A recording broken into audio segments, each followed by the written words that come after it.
South ఇండియాలోనే అతి తక్కువ ధరలకే నాణ్యమైన రత్నాలని అందించే ఏకైక సంస్థ 6 JVR.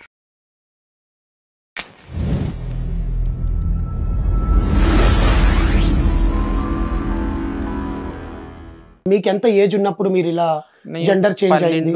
13 సంవత్సరాల వయసులో ఇంట్లోంచి పారిపోయి నేను 6th చదివేటప్పుడు రాజమండ్రికి చేరుకొని అక్కడ కొంతమంది ట్రాన్స్జెండర్స్తో కలిసి వాళ్ళతో కలిసి నేను ఇలా ట్రాన్స్జెండర్గా మారడం జరిగింది.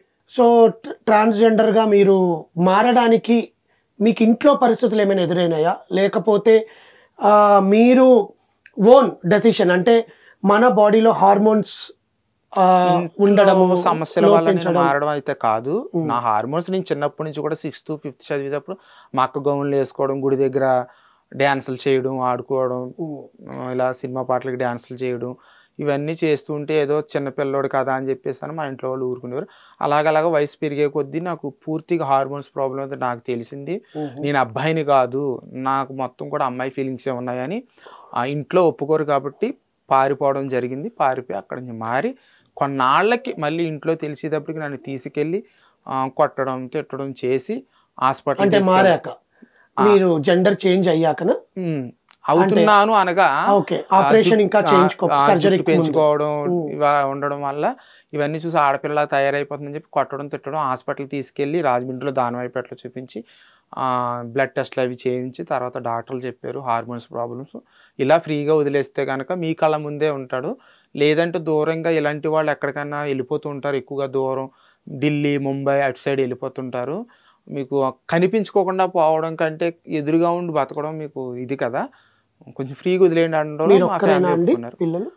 ఇద్దరు అన్నయ్యలు ఒక అక్క. సో ఇప్పుడు ఫ్యామిలీ అందరికి మీరు సపోర్టివ్ గా ఉన్నారు ఇప్పటికి? ఓకే. మీరు ఎంతవరకు చదువుకున్నారు? నేను అంటే తర్వాత కంటిన్యూ చేశారా? చదివాను. చదివిన తర్వాత ప్రైవేట్ గా కట్టి రాజమండ్రిలో నేను 10th ప్రైవేట్ గా కట్టి చేంజ్ అయ్యాక సపోర్ట్ ఇచ్చారా మీ కమ్యూనిటీ వాళ్ళు చదువుకోవడానికి? అంటే వాళ్ళకి తెలియకుండా అంటే నేను కొంచెం సపరేట్ గా ఉంటాను. అంటే నేను చాలా ఇంటర్వ్యూలు చేశానండి, చూసాను కూడా చేశాను. సో వాళ్ళు పడే బాధలు ఎవరు పడుండరు అని, చాలా నరకం అది. సో ఆ నరక కూపంలో నుంచి మీకు ఈ ధర్మం వైపు మార్గానికి ఎక్కడ త్రోవ కనిపించింది? అంటే క్రిస్టియానిటీకి మారక ముందు మీకేమైనా నాకు అన్యాయం జరుగుతోంది, నా జీవితంలో నా కమ్యూనిటీ వాళ్ళే నన్ను తొక్కేయాలని చూస్తున్నారు, బికాజ్ మనం ఎదుగుతుంటే ఎవరైనా తొక్కేయాలని చూస్తారు, అలాంటి సంఘటనలు ఏమైనా ఆ ఏజ్లో మీకు కనపడ్డాయా? వాటి కోసం కాదు, నా వ్యక్తిగత స్వార్థం కోసం, అంటే నేను బాగుపడాలి, నేను ఆర్థికంగా స్థిరపడిపోవాలి అని కొన్ని కోరికలు ఉంటాయి కదా ప్రతి ఒక్కరికి.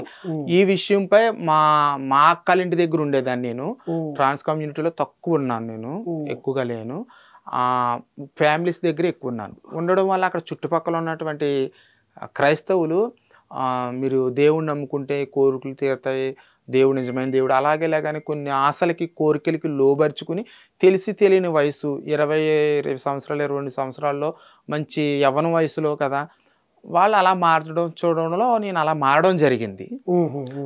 అలా కంటిన్యూ చేశాను. కంటిన్యూ చేయగానే ప్రతి వారం చర్చికి వెళ్ళేదాన్ని, ఒక్కొక్కసారి కరెంటు బిల్లు నేనే కట్టేదాన్ని చర్చి. తర్వాత ఆదివారం కూడా భోజనాలు కొన్ని ఏర్పాట్లు నేనే చేసేదాన్ని, దశంభాగం తీసేదాన్ని, కానుక తీసేదాన్ని. కానీ తర్వాత ఉండగా ఏమైందంటే ఈ భారతదేశంలో హిందువులు, ముస్లిమ్స్, క్రిస్టియన్స్ ఉన్నారు. కానీ నేను హిందువుగా ఉన్నప్పుడు నేను అందరినీ ప్రేమగా పలకరించేదాన్ని, అందరితో గౌరవంగా ఉండేదాన్ని. హిందువుగా ఉన్నప్పుడు యేసుప్రభు దేవుడు అంటే యేసుప్రభుకి దండం పెట్టాను, అల్లా దేవుడు అంటే అల్లాకి దండం పెట్టాను, శివుడి దేవుడు అంటే శివుడికి దండం పెట్టాను హిందువుగా ఉన్నప్పుడు. కానీ క్రైస్తవంలోకి వెళ్ళేటప్పుడు ఈ హిందూ దేవీ దేవతలు రాళ్ళు, రప్పలు, సైతాన్లు, విగ్రహారాధన నేరం, పాపం, వీళ్ళ దెయ్యాలు, భూతాలు అని నా ఆలోచన నా మైండ్లోకి వచ్చేసింది. ఎందుకు వచ్చింది? పాస్టర్ చెప్పే మాటల వలన బ్రెయిన్ వాష్ చేశాడు. మళ్ళీ ఇలా ఉండగా క్రైస్తవులు పూర్తిగా మునిగిపోయి ఆంజనేయ స్వామి విగ్రహాన్ని కాలగొట్టున్న విగ్రహాన్ని కూడా కంటికి కనపడకూడదు, ఈ విగ్రహారాలు వీటిని జనాలు నమ్మి మోసపోతున్నారని చెప్పి స్వార్థం, అసూయ, పక్షపాతం పెట్టుకుని ఆ విగ్రహాన్ని కాళ్ళతోని కాలువలోకి గెంటేశా. అది తప్పు అనిపించలేదు అప్పుడు మీకు? అప్పుడు నాకు తప్పు అనిపించలేదు. మనకంటూ ఒక మెచ్యూరిటీ ఉంటుంది, చదువుకున్నా చదువుకోలేకపోయినా కూడా మనం ఏం చేస్తున్నాము, మన వ్యక్తిత్వం ఏంటి, మనం ఏ కుటుంబం నుంచి వచ్చాము. ఎందుకంటే మీరే చెప్పారు ఫ్యామిలీస్ మధ్యలోనే ఉండేవాళ్ళు అని. అంటే అక్కడ ఉండే వాళ్ళందరూ హైందవులు కాదు, అంటే హిందువులు కాదు? ఆ వీధంతా క్రైస్తవులే. ఓకే, అక్కడ మీరు ఉండేవాళ్ళు. అక్కడ ఉండడం అక్క అంటే కజిన్?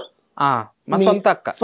సొంత అక్క దగ్గరే ఉండేవాళ్ళు. ఆమె కూడా మారారా లేకపోతే? లేదు, ఆవిడ హిందువుగా ఉండేది, పూజలు చేస్తూ ఉంటే మనం హిందూ ధర్మంలో పుట్టాం, మన కులదేవత, మన గ్రామ దేవత గండిపోచం తల్లి, మనం అక్కడే పుట్టి పెరిగాం, తిన్నాం కదా, నువ్వు చర్చికి వెళ్ళి ఇప్పుడు నన్ను పూజలు చేయొద్దు అంటామని చెప్పి గొడవలు, ఇద్దరికి గొడవలు అయిపోతుండేవి. శుక్రవారం వచ్చేటప్పటికి నేను చర్చికి వెళ్ళేదాన్ని, ఆవిడేమో ఇంట్లో పూజ చేసేది.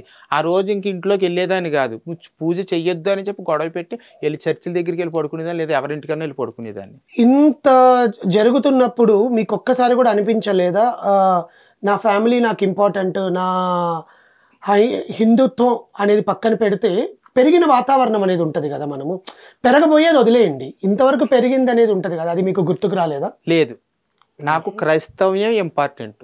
అప్పుడు నాకు క్రైస్తవ్యం ఇంపార్టెంట్. నాకు ఎవరైనా అంటే రాజమండ్రిలోనేనండి అది? ఇది సీతానగరం. అక్కడ అసలు నాకు ఫ్యామిలీ నాకు ఇంపార్టెంట్ అని ఉండేది కాదు, ఓన్లీ నాకు క్రైస్తవ్యం ముఖ్యం. సో సీతానగరంకి వెళ్ళి మీరు ఆ పాస్టర్ పేరు ఏమైనా గుర్తుందా, ఎవరైతే మిమ్మల్ని మార్చారో? ఆయన చనిపోయారు. చనిపోయిన వాళ్ళ గురించి, కరోనాలో చనిపోయాడు. ఇంకా ఆయన కోసం మనం మాట్లాడుకోవడం కూడా వేస్ట్. సో ఆయన మిమ్మల్ని బ్రెయిన్ వాష్ చేసేసి విగ్రహారాధన వాళ్ళు ఎక్కువ చేశారు క్రైస్తవులు. అదేలేండి, ఆయన 50% చేస్తే చుట్టుపక్కల ఉన్న వాళ్ళు 50% చేశారు. సో ఇప్పుడు 2025 సంవత్సరం, అంటే మనం ఈ సెంచరీలో ఉన్నప్పుడు మీరు ఇప్పటికీ నమ్ముతున్నారా హిందువులని క్రైస్తవులు కానీ వేరే మతం వాళ్ళు వచ్చి మారుస్తున్నారు? హిందువులని ఈ భారతదేశంలో క్రైస్తవులు విపరీతంగా సాపకంద నీరులాగా ఆశలకి, కోరికలకి, ప్రలోభాలకి గురి చేసి. అంటే ఏ విధంగా అండి? ఇప్పుడు మనిషి అన్నాక ఇప్పుడు నేను బిల్డింగ్ కట్టుకోవాలి, లేదా నేను కారు కొనుక్కోవాలి, ఇల్లు కట్టుకోవాలి, నాకు ఆరోగ్యం, బీపీ తగ్గిపోవాలి, షుగర్ తగ్గి, జ్వరం తగ్గిపోవాలి, ఇలాంటివి ఉంటాయి కదా మానవత్వానికి సంబంధించినవి. ఇవి అసలు వాళ్ళు దాంట్లోకి వెళ్ళిన తర్వాత అవి శాశ్వతం కాదు, అవి ఏమి వద్దు, మనం ఏం పట్టుకెళ్ళాం, మనకి దేవుడే ఇంపార్టెంట్ అని చెప్తారు. కానీ ముందు ఏం చెప్తారంటే ఈ పాస్టర్లు వాటిని అడ్డం పెట్టి మనుషులకి ఆశల్ని, కోరికలకి, ప్రలోభాలకి గురి చేసి మీరు చర్చిలోకి వస్తే మీరు ఇల్లు కట్టుకుంటారు, పక్కింటోళ్ళు కొనుక్కున్నారు, కట్టుకున్నారు అని వాళ్ళని వీళ్ళని ఉదాహరణలు తీసుకుని చెప్పి వీళ్ళని మతం మారుస్తారు.